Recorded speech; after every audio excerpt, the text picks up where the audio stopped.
Истражувачите на народната лирика смета дека лирските песни се меѓу најстарите, ако не и најстарата форма на уметничко изразување на човечките емоции, стари колку и јазикот на човекот. Најстарите записи за неколку лирски песни од Костурскиот предел на Македонија, кои што датираат од некаде 16 век, денес се чуваат во Ватикан. На почетокот скромно, индивидуално и најчесто од туѓи запишувачи. Систематското собирање и класифицирање на македонската народна лирика пред светската научна и културна јавност започна со издавањето на 660 македонски песни во зборникот на браќата Миладиновци. Од нив, речиси, нешто повеќе од 2/3 се токму такви лирски песни. По Втората светска војна со планско собирање и истражување се занимава Институтот за фолклор и Институтот за македонска литература во Скопје, но и голем број на поединци. Меѓу нашите современици со право можеме да го истакнеме и името на професор доктор Марко Китевски, чија што 67 книга, инспирирана од пребогатата македонска народна култура, излезе неодамна од страна на Гирланда, Сдруженијето за проучување на македонската култура. Реков 67 книга поред, а ова е всушност втората книга од одбраните дела на професор доктор Марко Китевски. И во ова издание на емисијата Неделен магазин, добар ден му велиме, Добар ден. На професор доктор Марко Китевски. Навистина ми е чест што повторно сте со нас и благодарност за честа, нели, ексклузивно да проговориме за ова втора книга од одбраните дела. Да. Финансирана од Министерството за култура. Меѓутоа, можете често знаете да кажете дека не е важен бројот на книгите, туку е важно на што е поместено меѓу кориците. На 467 страници, ако не се лажам, овој пат како низ едно прекрасно сито, низ еден филтер, ги давате осврт и анализа на дел од најубавите македонски народни лирски песни. Професор, честитки за книгата. Благодарам. Да се множат, може да кажем, затоа што веќе подготвувате и нешто ново, меѓутоа за тоа нешто подоцна. Кажете ми, како македонскиот народ низ вековите наназад успел да создаде толку вредна народна лирика? Создал, бидејќи имало многу векови, бидејќи се создавало во тие векови, имало народ во селата, народ во градовите, се празнувало, се живеело, се создавало. Спомнавте дека првите записи се од 16 век, меѓутоа треба да се каже дека првите сведоштва за постоење на фолклор на ова почва, на овај терен се од многу поодамна, некаде од 8-9 век. Меѓутоа нема записи на песни. Овие песни се записи на песна, први записи, меѓутоа не се тие први објавени, бидејќи се објавени од 20 век таму. Прва објавена книга со македонски народни песни е збирката на Стефан Верковиќ 1860 година во Белград, а зборникот на Миладиновци е следната 61 година. Зборникот на Миладиновци представувал навистина импозантно издание за тоа време. Не случајно Штросмајер го финансирал неговото објавување, бидејќи не само што извадило на површина или пред јавноста големо фолклорно богатство на еден народ, туку тоа било афирмација и за самиот спонзор, и за самиот Штросмајер што застанал за тоа издание. Како што споменавте, голем број од песните, 2/3 или можеби повеќе се лирски песни, што значи дека лирските песни некако се и побројни, но и уметнички поиздржани во однос на другите песни. Да речеме, борбените песни се и понови песни, па во нив уште има трага на авторството на авторите. Овие песни, лирските, се постари и поминале низ тој филтер на времето и така го задржале она најубавото што останало по тој принцип на фолклоризација, значи тоа што било балас се отфрлало, се додавало нешто поубаво и така добрите интерпретатори, добрите автори создале нешто најубаво што може. Во однос на прашањето како тоа, таква бројност и такво богатство од аспект на квалитет, значи и во однос на музика и во однос на творештво стихови. Можеме да кажеме дека се работи за талентот на поединецот, но и на средината. Овде сакам да спомнам еден запис на еден австријски дипломат во Македонија кој престојувал по востанието со цел да надгледува тие реформи што и не се спроведувале. Меѓутоа, тој има еден интересен запис, се вика Алфред Рапопорт. Книгата е објавена 27 година, 927 година, се вика Во земјата на мачениците.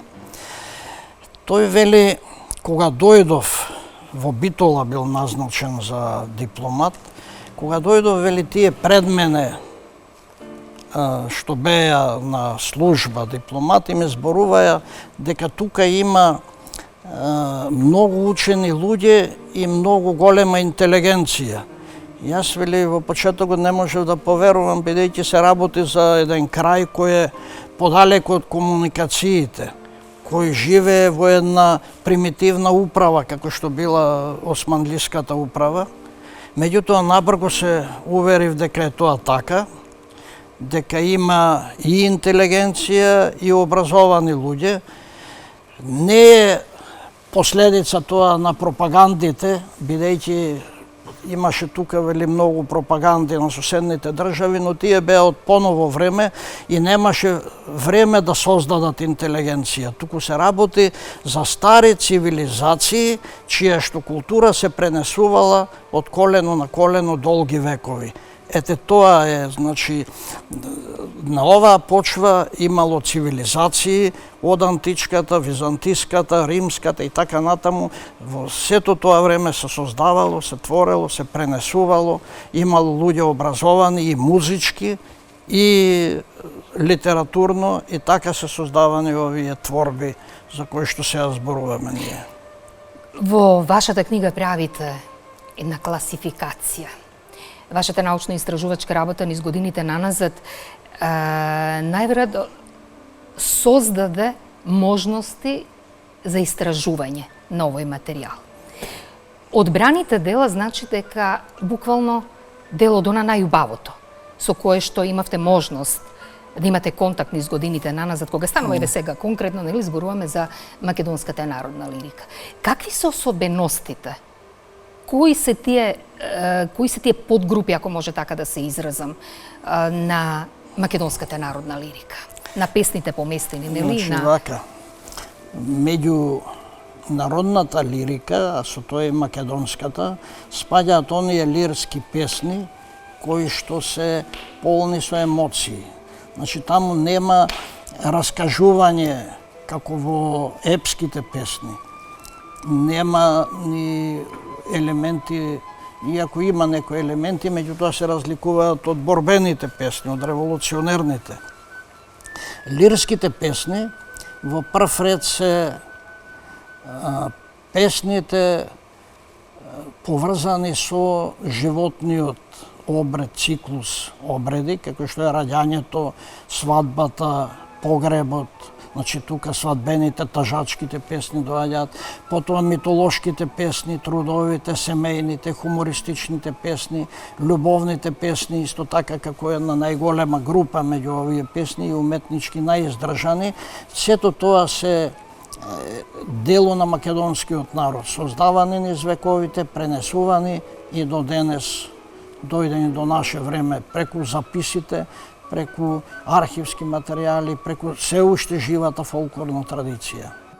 Ако дозволите да ве парафразирам, велите, има разлика помеѓу селската и градската народна лирика.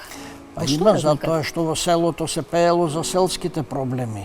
Значи, македонскиот народ пеел за своите потреби и за своите прилики.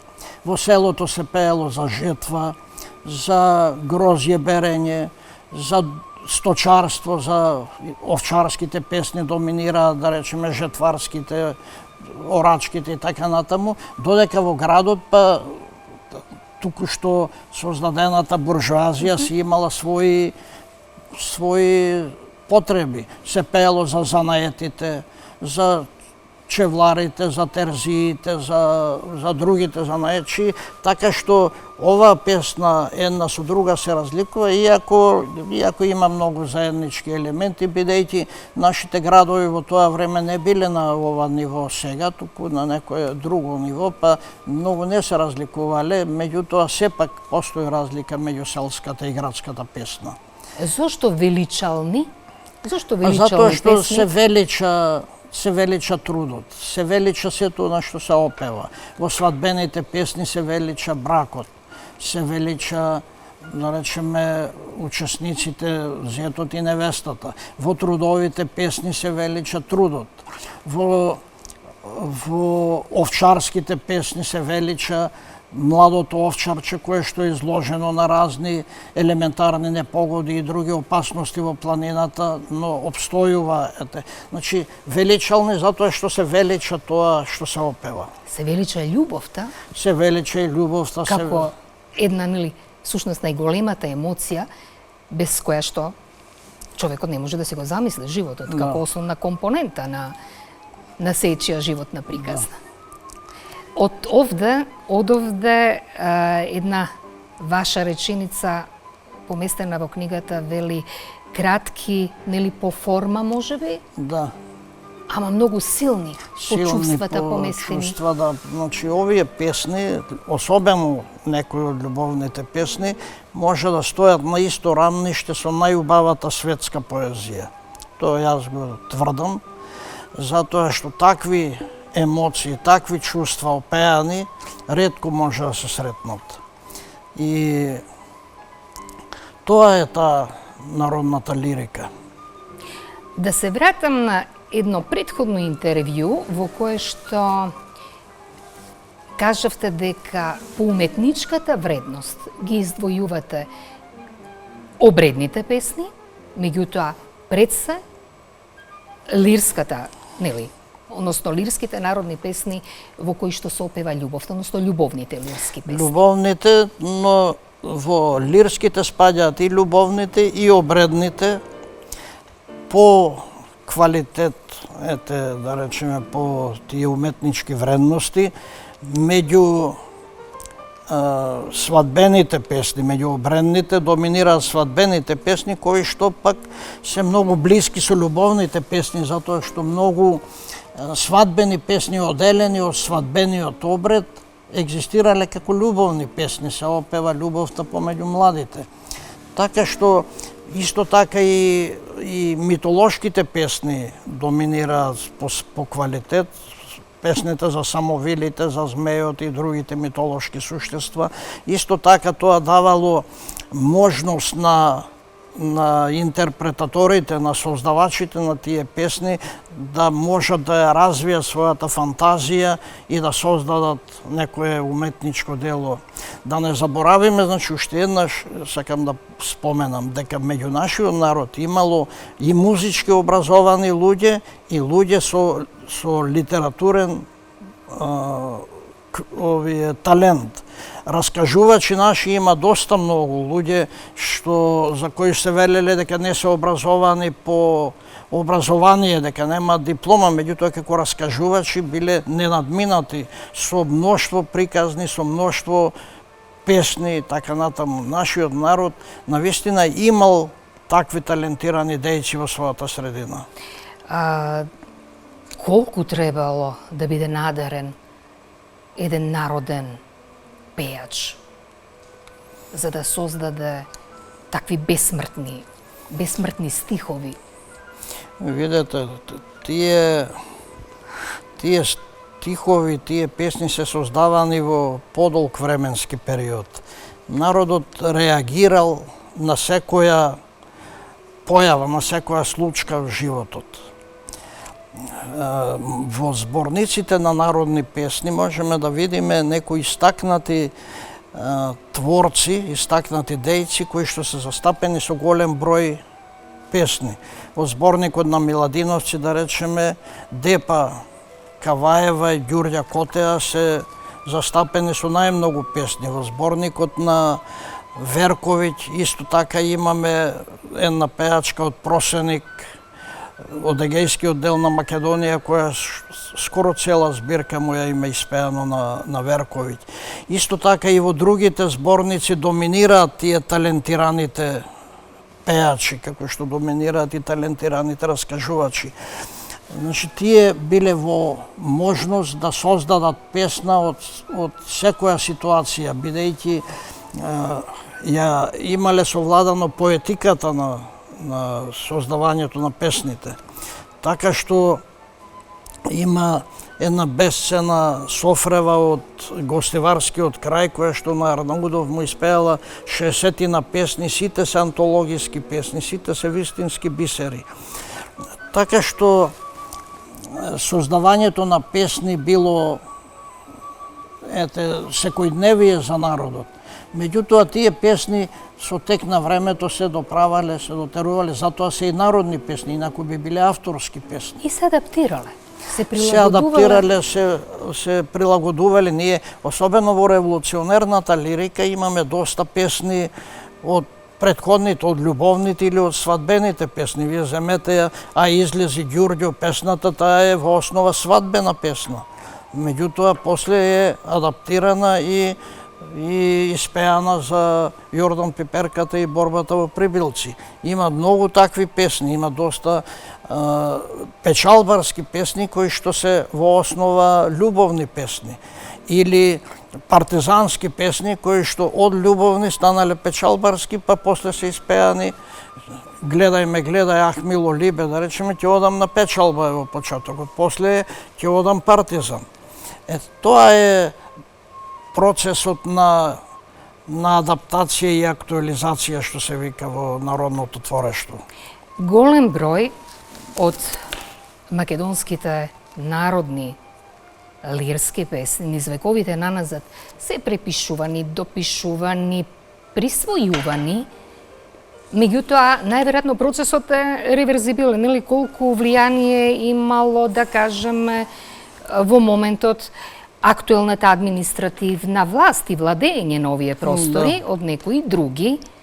Најверојатно толку возвратно било, нели, влијанието и на оној и на македонскиот збор. Да, секогаш било така. Значи, влијанијата во народното творештво се позната појава и меѓу нашите песни има доста влијание на туѓи елементи, особено српската граѓанска лирика, таму во меѓувоениот период извршила влијание. Исто и македонската народна поезија, народна песна извршила влијание врз другите, врз српската, врз хрватската и така натаму. Меѓутоа, ако мислите на присвојување, тогаш имаме многу примери кога наши македонски песни се присвојувани од запишувачите на народното творештво од други народи.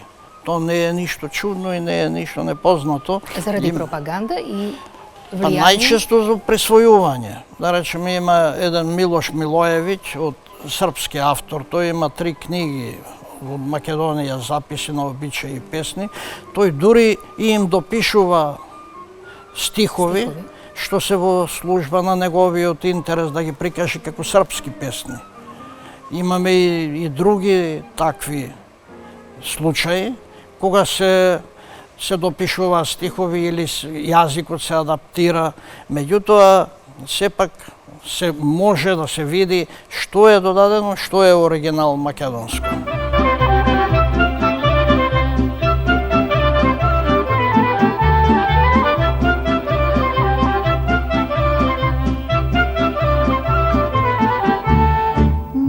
Marike gidi fidan bojlike gidi na linke. Marike gidi fidan bojlike gidi na linke.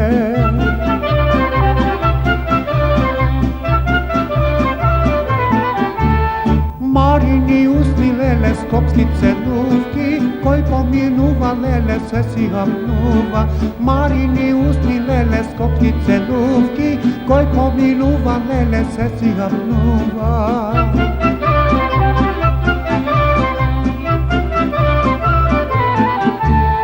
A ja spominav lele, a ja zaminav, po mene mava lele s drvo s kamenje. A ja spominav lele, a ja zaminav, po mene mava lele s drvo s kamenje.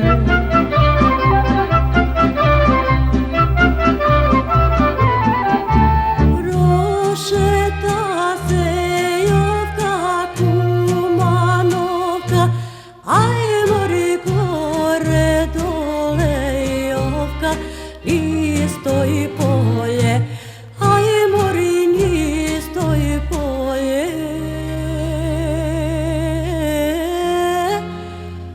I trizo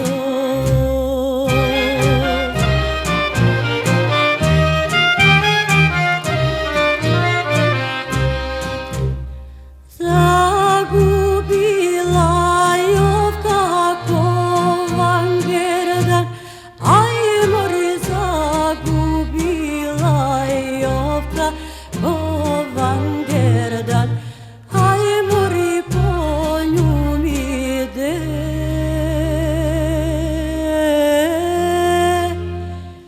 Ja ti faga.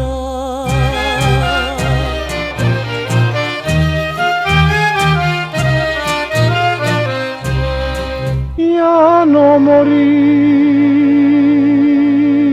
Jano lele, sevdali no.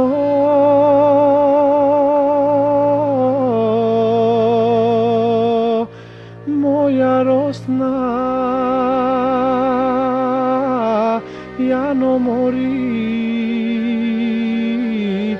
detelino.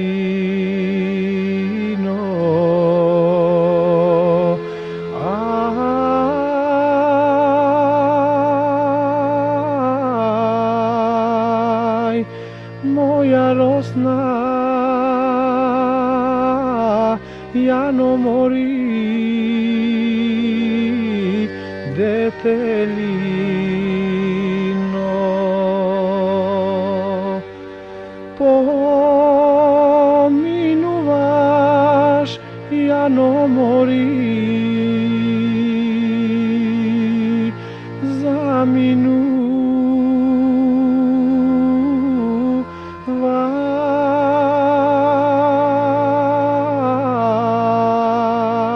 vaš mit mi zboriš Jano mori mit se smeješ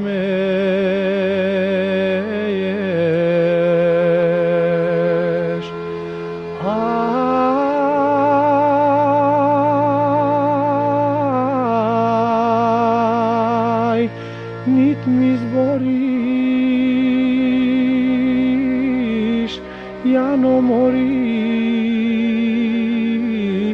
nit se smeješ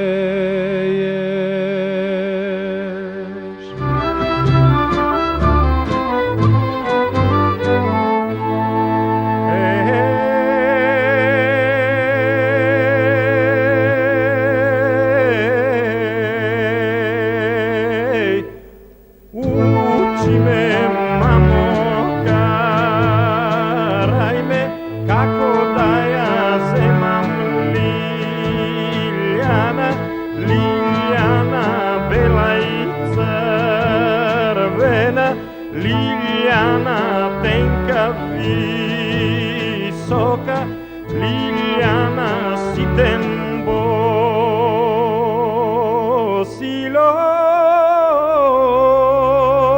bosilog. Liljana jedna majka.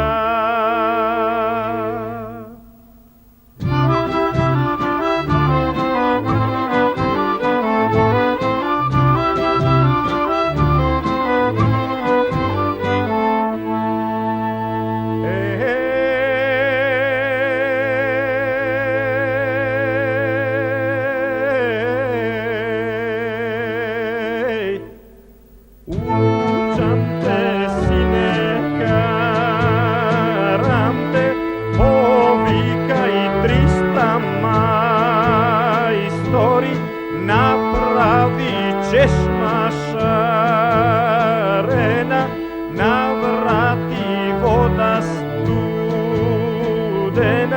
site selanike dojdat i liljanini drugački, emsite kalešne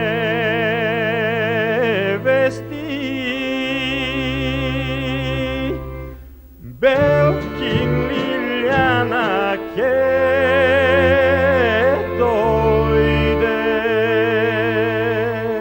Koji što me čuje da pejam, toj misli taka jas nemam.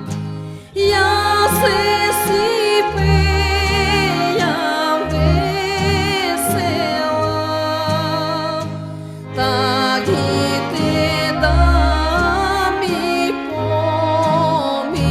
pominat. Ja se svi pejam vesela, tak i te da mi pominat.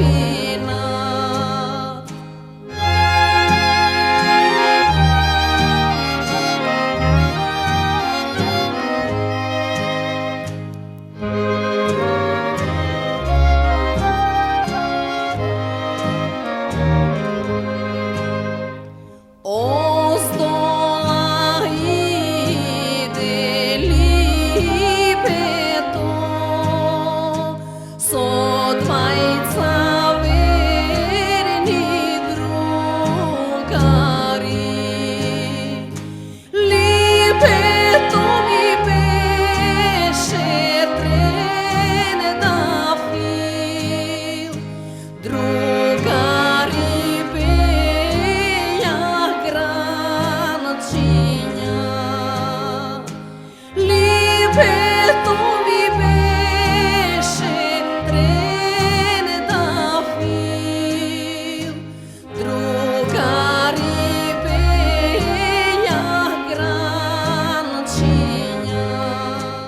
тука и прашањето сега за авторството.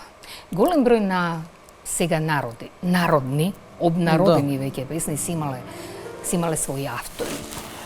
Зборуваме за поновото траење, да речеме. Значи, секоја песна е создадена од автор, најчесто индивидуално, од еден човек, иако има некој и колективно творештво. Се создавале такви песни во разни прилики на попретки, да речеме, на жетва, на ова, каде што колективно жените пееле или мажите во одредени прилики. Меѓутоа, најчесто една личност ги испева тие песни, но за да стане народна треба да се изгуби авторот. Треба да се создадат варијанти. Треба да ја научи народот да ја пее таа песна. Кај некои песни се гледа, се чувствува авторството, особено во револуционерните песни, каде што целта на авторот било да покаже одредена историска содржина, значи борбата да ја прикаже кои јунаци учествуваат во таа борба, како загинале. Тоа му е поважно отколку да создаде убави стихови. Тоа се чувствува во револуционерните песни, бидејќи тие се и помлади песни, тие се од некаде од создавањето на ВМРО до Балканските војни и подоцна. Меѓутоа, овие лирски песни, што се љубовни или други, тие одат повеќе на истакнување на убавината, отколку на фактографијата. Сега некои автори, еве да го земеме примерот на Ајри Демировски од Битола, кој што има создадено десетина, можеби 20 песни, многу популарни сега кај нас. Од сношите, Маре, Тој сонував, доста лична стојна. доста лично врестојне, па Битола мој роден крај, па песната за таки даскалот, па Маречеле лично девојче, за кого ти цути дано лицето и така натаму. Тој самиот вели дека кога ги создавал песните и кога одел во Битола да ги снима во студиото, им велел дека ги научил од дедо, прадедо, некој дека се пеат одамна за да ги снимат. Оти ако кажал дека тој ги создал, не могло да се снимат. Во тоа време не се снима авторски песни. Васка Илиева имаше обичај да рече не се снима тогаш патриотски песни. Но тоа беа авторски песни што не се снима, меѓутоа наоѓа начин луѓето, ете како Ајри Демировски, Јонче Христоски создаде многу такви песни кои што се пеат. Васка Илиева е автор на многу песни. Јован Тантур го спомнувате? Јован Тантур, тој е од Дебар еден автор кој создавал песни на времето и тие влегле во некои драми дури на времето што се пишувале, што се емитувале.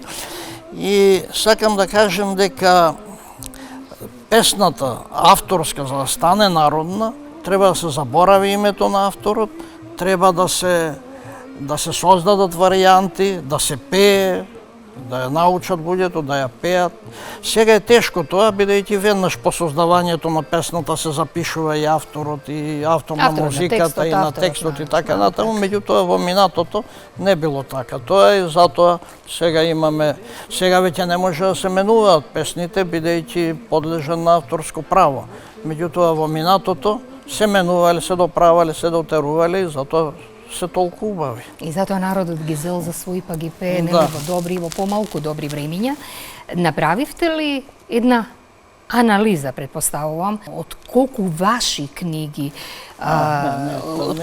колку песни воопшто во целост или фрагментирано се таква евиденција нема. Ако се сеќавате, јас пред 10 и повеќе години објавив една едиција, антологии на 10 тома македонско народно творештво, во кој што имаше 5 тома народни песни, 4 приказни и една кратки жанри.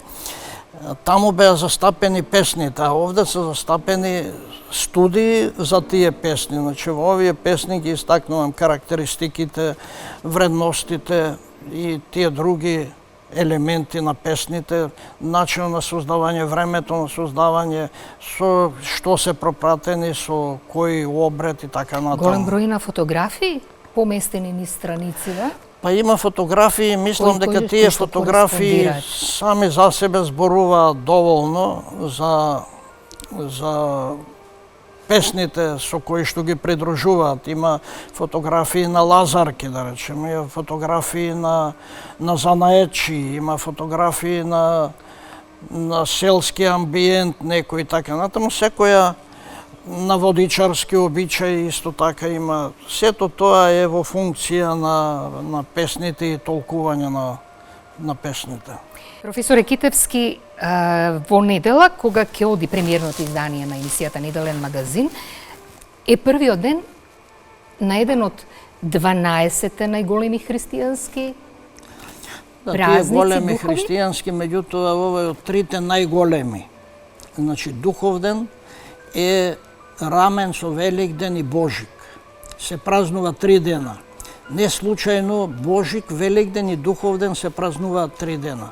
Значи, тоа се најголемите празници. Ако Божик е поврзан со раѓањето Господово, Великден со воскреснувањето, Духовден е поврзан со слегувањето на Светиот Дух врз апостолите кога се исполниле условите за постојање на црква. Значи, затоа Духовден се смета за роден ден на нашата христијанска црква. Затоа тој празник е толку голем и не треба тој празник да се поврзува со задушница предходниот ден, туку тоа е празник на радоста, празник за свечено празнување, за разлика од задушницата која што е споменување на покојните предци и од поново време покојни, сите покојни се споменува на задушница. Има 3 задушници во годината, пред Прочка, пред Митровден и сега пред Духовден. Значи, Духовден и задушница немаат врска. Во народот се врзуваат тие затоа што се деновите еден по друг, затоа што кога ќе се рече Духовден, на дух се мисли, а духот се поврзува со душите на умрените. Дури се верувало, како што има записи кај Цепенков и другите запишувачи, дека на Великден, кога ќе се рече Христос воскресе, се отвора вратите на рајот и душите на покојните излегуваат и доаѓаат кај своите роднини, во своите места. Дури се вели дека некои наслушувале на гробовите и слушале како се слуша нешто, како брмчење, како зуење на пчели. Тоа биле душите на умрените кои што си правеле муабет, си разговарале. И на Духовден има интересни обичаи што се мешаат со задушницата. Негде се раздава на Духовден, негде на гробиште не се оди во саботата, туку во неделата. Па не се палат свети, да речем, иако попот свештеникот доаѓа, ги пее гробовите. Меѓутоа, сепак треба да се знае дека задушница е ден за покојните, а Духовден е ден кога Господ го испратил Светиот Дух врз апостолите, кога тие се исполниле со Светиот Дух и така можеле да го проповедаат тоа. Инаку треба да кажеме дека Духовден заедно со Великден и Преполовение се трите празници кои што имаат основа во Стариот Завет. Великден е продолжение на Пасха, излегување од египетско робство, па во христијанството премин од животот кон смртта и пак кон животот, додека Педесетница бил празник кога Мојсија ги добил законите на планината и тие 10 плочите, тие плочи со 10 Божји закони. Значи, треба да се прави разлика. Во народот има многу обичаи во врска со ова, пак поврзано со душите, пак поврзано со многу суеверие, но треба да се каже дека сепак се тоа народни работи. Носењето, да речеме, на орелови гранки во црквите, на гробиштата, носењето на дулења за вода и така натаму.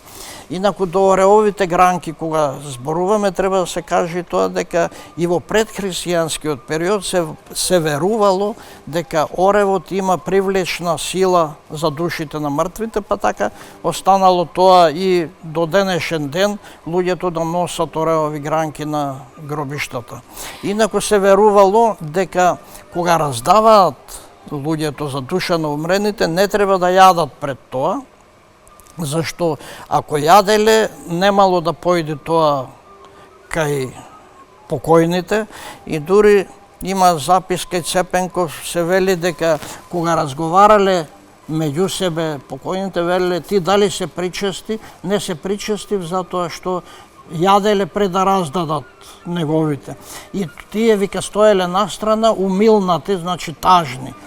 Меѓутоа се е тоа суеверие и треба да се прави разлика меѓу суеверието и верата. Ова убаво го имате и анализирано во вашата прва книга, нели, Македонски црковно-народен календар, првата книга од вашите одбрани дела. Во поглавието на 545-та страница за празникот на Светиот Дух и на основањето на христијанската црква. На едно место го спомнувате и курбанот, односно жртвата, да спомнеме нешто и за Кирил Печиновиќ. Значи вака, кога спомнувате курбанот и другото суеверие и Кирил Печиновиќ, треба да кажеме дека Кирил Печиновиќ бил голем борец против суеверието и тоа има најповеќе оправдание во најновите заложби, бидејќи веќе е најавено негово канонизирање за светец после канонизирањето на Јоаким Крчовски. Кирил Печиновиќ не е заслужен само како еден од првите писатели со Крчовски, Теодосија Синаицки. Значи, тој и припаѓа на таа генерација први писатели на македонската нова книжевност во почетокот на 19. век. Туку повеќе е значаен токму со тоа борец против суеверието. Како што имаме борци против разните ереси, како што Иларион Мегленски, да речеме, бил борец против ересите во Мегленскиот крај во 11. век таму, така Кирил Печиновиќ е борец против суеверието на овие простори.